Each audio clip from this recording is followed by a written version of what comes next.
Imagine dropping more than 100 million bucks just to bury a scandal, only for it to explode right back into the spotlight.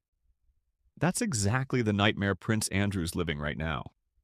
After reportedly paying Virginia Giuffre a massive settlement to keep things quiet, his name has resurfaced 69 times in the newly released Epstein files. 69! You couldn't script irony like that. And these aren't just passing mentions. They're headlines waiting to detonate. The kind of stories that feel ripped straight out of a dark Netflix thriller, except this one's painfully real. We're talking young girls, hot tubs, and a so-called freak-off. Yeah, that phrase again, the same one haunting Diddy's legal cases. And right at the center of it all, a royal who once went on national TV claiming he doesn't sweat. Well, apparently, Prince I Don't Sweat was more than comfortable diving into some very questionable waters. Literally. But somehow, that's not even the wildest part. Because just when this royal mess couldn't get messier, Meghan Markle enters the picture. Yes, that Meghan Markle, living her best California life with Prince Harry, signing podcast deals, starring in Netflix specials, and preaching reinvention like a brand ambassador for new beginnings. Turns out, long before she became the Duchess of Sussex, Meghan's name came up in this same Epstein case, and not just in passing. Virginia Giuffre's lawyer, David Boies, once listed Meghan as a potential witness in Prince Andrew's lawsuit. Why? Because she might have seen something, heard something, or known just how deep this royal rabbit hole really goes. Boies didn't drop her name for clout. He gave 3 reasons.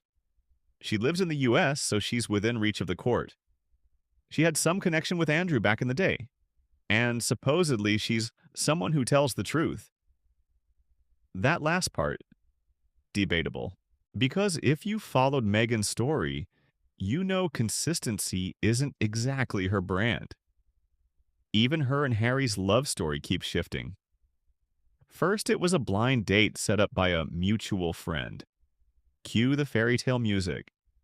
Then suddenly Netflix tells us it started with Harry sliding into her DMs after seeing a dog filter on Instagram.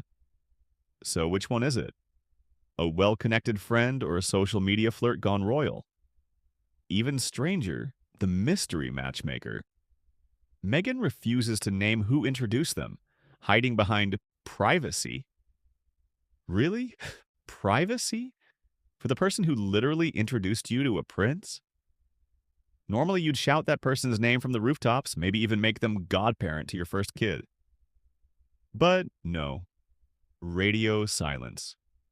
And that silence, it's starting to look calculated because when you connect the dots, the secret introduction, the Epstein circles, the overlapping social connections, it starts making a lot more sense. Was it Marcus Anderson, her Soho House buddy with suspiciously similar ties, or someone deeper in that world? Those unsealed documents mention private jets, Vegas trips, and sketchy networking parties where billionaires swapped contacts. And worse, if Meghan even brushed against those circles before royalty, it changes everything. People are now asking, did Harry really know who he was marrying? Or was he just another move in a long, quiet game being played behind the scenes? Because the real mystery isn't what Prince Andrew did. We've heard that story for years. The real twist is how Meghan Markle's name keeps echoing inside one of the most infamous cases in modern history. And no one in mainstream media wants to go near it. But the internet? Oh, the internet's wide awake. And it's connecting dots the palace hoped we'd never notice. Harry doesn't come off as the type to walk willingly into chaos. Naive? Sure. Spoiled? Maybe. But dumb? Not exactly. Still, his memoir Spare reads like a man totally clueless about the people around him. He blasted his family for cutting off security, yet somehow missed the irony that his uncle, accused of abusing a minor, still had protection. Now here's the uncomfortable part. If Meghan was close to Andrew like those lawyers suggested, how did Harry not know? Or did he just not care enough to ask? Because the same Meghan who brands herself as a humanitarian and feminist icon might have once mingled in rooms where those same powerful men discussed and possibly committed unthinkable things. That's not guilt by association. That's proximity to darkness. And yet here she is, producing Netflix documentaries with violin music, sipping tea, and talking about empowerment. But let's be real.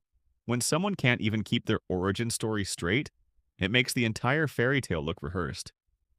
The blind date versus Instagram DMs thing isn't a cute detail. It's a sign that something's being edited out. Because when the story keeps changing, the truth usually isn't pretty. There's a reason lawyers wanted Meghan under oath, not just to ask what she did, but what she knows. She was allegedly around Prince Andrew before the public ever knew about Virginia Giuffre. And if she was anywhere near those Epstein circles, then those whispers weren't rumors. They were instructions. That yacht girl label people throw around? It didn't come from nowhere. Her rise from cable TV actress to Duchess wasn't some Cinderella miracle. It was fast, calculated, and suspiciously well timed. Almost like someone opened the royal back door and waved her through. And then, poof. The moment her name surfaced in court chatter, it vanished from every major headline. No follow-ups, no outrage. Even the British tabloids, like who live for royal scandals, stayed silent. It's like someone high up decided this one was off limits. Maybe because Meghan isn't the target, she's the key. And if she talks, she might reveal who really unlocked her path into the palace. Meanwhile, the Epstein files are filled with Jane Does, victims still hiding their names, terrified of what could happen if they're revealed. One even said exposure could lead to physical harm. That's not embarrassment, that's fear. And when people are that scared, it's because powerful names are still being protected. Judge Loretta Preska, who's overseeing the unsealing process, made it clear embarrassment isn't enough to stay hidden. If there's no danger, your name's coming out. Period. So when the full list finally drops, it could shake the system from the top down. If Meghan's even indirectly connected or knows who is, that royal love story we've been sold starts to look more like a cover-up. Because you don't rise that high, that fast, and stay untouchable without some serious protection or serious leverage. That's why the internet can't let it go.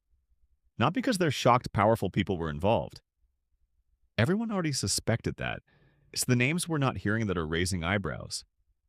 These documents aren't criminal verdicts. They're testimonies, memories, pieces of a bigger, uglier puzzle.